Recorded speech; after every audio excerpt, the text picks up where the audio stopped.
ಹೇಳಿದ್ರು ನಿಮಗೆ ಹೇಳೋಕ್ ಬರಲ್ಲಪ್ಪ. ಅದೆಲ್ಲ ಬಿಡಮ್ಮ, ಹೆಸರು ಹೇಳು ನೀನ್ ಮೊದ್ಲು. ಅದು ಕೇಕ್ರಾನ್ ಮ್ಯಾಕ್ರೂನ್ ಕಂಪನಿ. ಏನಂದೆ? ಕೇಳೋದು ಮಾರೋದುನಾ? ಯಾರನ್ನ ಕೇಳೋದು, ಯಾರನ್ನ ಮಾರೋದು? ಗುಡ್ ಜೋಕ್ ಅಪ್ಪ. ಜೋಕ? ಇದು ಒಂದು ಅಮೆರಿಕನ್ ಕಂಪನಿ, ಹೆಸರೆಲ್ಲ ಹೀಗೆ ಇರುತ್ತೆ. ನೀವು ಒಬ್ಬರೇ ಮಾತಾಡ್ತಿದ್ದೀರಾ? ನನ್ಗೂ ಕೊಡಿ. ತಿನ್ಕೊಳ್ಳಿ ಒಂದೇ ನಿಮಿಷ, ನೆಮ್ಮದಿಯಾಗಿ ಮಾತಾಡೋದಕ್ಕೂ ಬಿಡಲ್ಲ ಇವಳು. ಮಾತಾಡು. ಪರಿ, ನೀನ್ ಆಫೀಸಲ್ಲಿ ತಾನೇ ಇದೆಯಾ? ಹೌದು. ಅವತ್ತು ಬೀಚ್ ಇಂದ ನಮ್ಗೆ ವಿಡಿಯೋ ಮಾಡಿ ಕಳಿಸ್ದೆ ಅಲ್ವಾ? ಅದೇ ತರ ಇವತ್ ವಿಡಿಯೋ ಮಾಡಿ ನಿಮ್ಮ ಆಫೀಸ್ ನ ನಮ್ಗೂ ತೋರಿಸ್ತೀಯಾ? ಕೊಡೆ ಇಲ್ಲಿ. ನೋಡ್ರಿ, ಸುಮ್ನೆ ಯಾಕೆ ಅವ್ಳು ತಲೆ ತಿಂತಾ ಇದ್ಯಾ?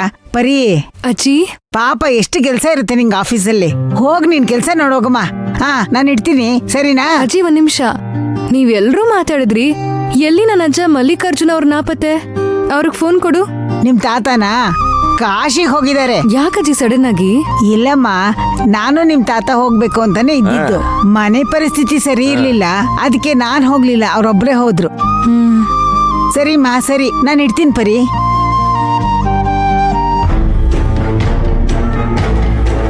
ಅನುಷಾ ಯಾಕೆ ನನಗಿನ್ನೂ ಫೋನೇ ಮಾಡಿಲ್ಲ?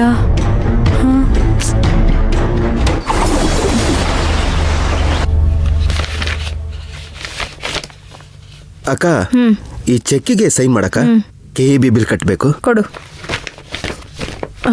ಅಯ್ಯೋ, ಇರು.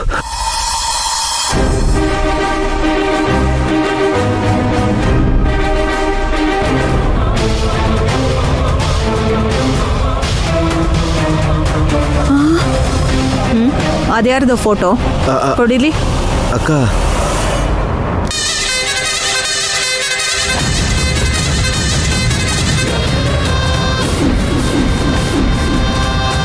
ರಾಮು,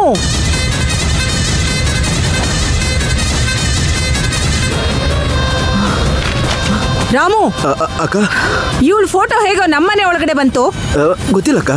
ಸುಭದ್ರಾ, ಗೊತ್ತಿಲ್ಲ ಅದಕ್ಕೆ. ಗೊತ್ತಿಲ್ಲ ಅಂದ್ರೆ ಏನ್ ಅರ್ಥ? ಈ ಫೋಟೋಗ್ ತಾನಾಗೆ ಕಾಲ್ ಬಂದು ಇಲ್ಲಿಗೆ ಬಂದ್ಬಿಡ್ತಾ? ಯಾರೋ ತಗೊಂಡ್ ಬಂದು ಗೊತ್ತಿಲ್ದೇನೋ ಇಲ್ಲ ಬೇಕು ಅಂತಾನೋ ಇಲ್ಲಿ ಹಾಕಿದ್ದಾರೆ. ಏನ್ ಮಾಡ್ತಾ ಇದ್ದೀರಾ ಅಂತದ್ ನೀವಿಬ್ರು ಈ ಮನೆಯಲ್ಲಿ? ಇಲ್ಲಿ ನಡೆಯೋ ಎಲ್ಲಾ ವಿಷಯಕ್ಕೂ ನೀವಿಬ್ರು ತಾನೇ ಜವಾಬ್ದಾರಿ ವಹಿಸ್ಕೋಬೇಕು. ನಿಮ್ಮಿಬ್ರನ್ನ ನಂಬಿ ತಾನೇ ಈ ಮನೆ ಜವಾಬ್ದಾರಿನ ನಿಮ್ ಕೈಲಿ ಕೊಟ್ಟಿರೋದು. ನಿಮಗೆ ಗೊತ್ತಿಲ್ದಂಗೆ ಹೇಗೆ ಈ ಫೋಟೋ ಈ ಮನೆ ಒಳಗಡೆ ಬಂತು? ಅಕ್ಕ, ಕೋಪ ಮಾಡ್ಕೊಂಬಿಡಿ ಅಕ್ಕ. ಏನಾಯ್ತು, ಇದು ಹೇಗ್ ಬಂತು ಅಂತ ನಾನು ವಿಚಾರಿಸ್ತೀನಿ ಅಕ್ಕ. ಅಭಿ ದುಬೈಯಿಂದ ಬರೋದಕ್ ಮುಂಚೆನೆ ದೇವಿಗೆ ಸಂಬಂಧಪಟ್ಟ ಎಲ್ಲಾ ವಸ್ತುಗಳನ್ನ ಈ ಮನೆಯಿಂದ ಆಚೆ ಹಾಕಾಗಿದೆ. ಅಭಿಗೆ ಅವಳ ನೆನಪು ಬರಬಾರ್ದು ಅಂತ ನಾನು ಪ್ರತಿ ಹೆಜ್ಜೆನು ನೋಡಿ ನೋಡಿ ಇಡ್ತಾ ಇದ್ದೀನಿ. ಅವನಿಗೂ ಪೂಜಾಗೂ ಮದ್ವೆ ಕೂಡ ಫಿಕ್ಸ್ ಆಗಿದೆ. ಅವನ್ ಕೂಡ ಈಗಷ್ಟೇ ಮನಸ್ಸು ಬದಲಾಯಿಸ್ಕೊಂಡು ಈ ಮದ್ವೆಗೆ ಓಕೆ ಅಂತ ಒಪ್ಕೊಂಡಿದ್ದಾನೆ. ಹೌದಕ್ಕ, ಹೌದು. ಏನೋ ಹೌದು ಹೌದು, ಯಾವ್ದೆಲ್ಲ ಅಭಿ ಕಣ್ಣಿಗೆ ಬೀಳಬಾರ್ದು ಅಂತ ನಾನು ಹುಷಾರಾಗಿದ್ದೀನೋ, ಯಾರೋ ಇದನ್ನೆಲ್ಲ ಬೇಕು ಅಂತಾನೆ ಮಾಡ್ತಾ ಇದ್ದಾರೆ. ಏನದ್ಕೆ ಹೀಗೆ ಹೇಳ್ತಾ ಇದ್ದೀರಾ? ನನ್ ಮೇಲೆ ನೀವು ಅನುಮಾನ ಪಡ್ತಿದ್ದೀರಾ? ಯಾಕೆ ಅನುಮಾನ ಪಡಬಾರ್ದು?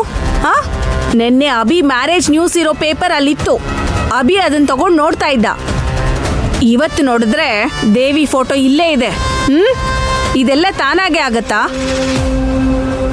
ಯಾರೋ ಈ ಮನೆಯಲ್ಲಿ ನನ್ನ ಜೊತೆಲೇ ಇದ್ದು ಬೆನ್ನಿಗೆ ಚೂರಿ ಹಾಕ್ತಾ ಇದ್ದಾರೆ. ಅದು ಯಾರು ಅಂತ ನನಗೆ ಗೊತ್ತಾಗಬೇಕು. ಅವರು ನಾನು ಯಾವತ್ತೂ ಸುಮ್ಮನೆ ಬಿಡಲ್ಲ. ಅಯ್ಯೋ, ಅದಕ್ಕೆ ನಿಜವಾಗ್ಲೂ ನನ್ಗೇನು ಗೊತ್ತಿಲ್ಲ. ಈ ಮಾತೆಲ್ಲ ನಾನು ನಂಬೋದೇ ಇಲ್ಲ ಸುಭದ್ರಾ. ಈ ಮನೆಯಲ್ಲಿ ಇದ್ದಿದ್ದು ಒಂದೇ ಒಂದು ದೇವಿ ಫೋಟೋ ಅಷ್ಟೇ. ಅದನ್ನೂ ಅಭಿ ಬಂದ್ ನೋಡಿದ ತಕ್ಷಣ ನಾನು ಅದನ್ನ ಆಚೆ ಎಸೆಯಕ್ಕೆ ಹೇಳಿದ್ದೆ. ನಾನು ಮಾಡಿದ್ದೆ ಅಕ್ಕ. ಮತ್ತೆ ಹೇಗೋ ಈ ಫೋಟೋ ಇಲ್ಲಿಗೆ ಬಂತು? ಹೇಗ್ ಬಂತು ಅಂತಾನೆ ಗೊತ್ತಿಲ್ಲ ಅದಕ್ಕೆ. ಬೆಳಗ್ಗೆ ಆ ಥೆರಪಿಸ್ಟ್ ಇಲ್ಲಿಗೆ ಬರೋದಕ್ಕೂ ಮುಂಚೆ ಅಭಿ ಇಲ್ಲೇ ಹಾಲ್ನಲ್ಲಿದ್ದ. ಒಂದ್ ವೇಳೆ ದೇವಿ ಫೋಟೋ ಅವನ ಹತ್ರನೇ ಇದ್ದಿರ್ಬೋದಲ್ವಾ? ಇಲ್ಲ, ಅವನ ಹತ್ರ ದೇವಿ ಫೋಟೋ ಇರೋದಕ್ಕೆ ಚಾನ್ಸೇ ಇಲ್ಲ. ಬೇರೆ ಯಾರು ನಮ್ಮ ಮನೆಗೆ ಬಂದಿರೋ ಹಾಗೆ ಇಲ್ಲ ಅಕ್ಕ. ಆ ಥೆರಪಿಸ್ಟ್ ಅನುಷಾ ಅಂತ ಇಲ್ಲಿಗೆ ಬಂದು ಹೋದ್ರು. ಅನುಷಾನಾ?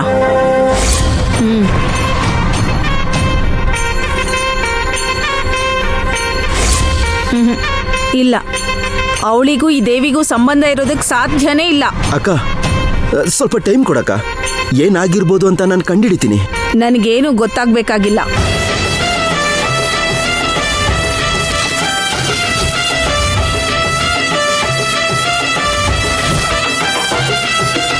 ಅಭಿಗೆ ಮದ್ವೆ ಫಿಕ್ಸ್ ಆಗಿರೋ ಈ ಟೈಮ್ನಲ್ಲೇ ಯಾರೋ ಬೇಕು ಅಂತಾನೆ ಹೀಗೆಲ್ಲ ಮಾಡ್ತಾ ಇದ್ದಾರೆ. ಅವ್ರೇನಾದ್ರೂ ನನ್ನ ಕೈಗೆ ಸಿಕ್ಕಿದ್ರೆ ಮಾತ್ರ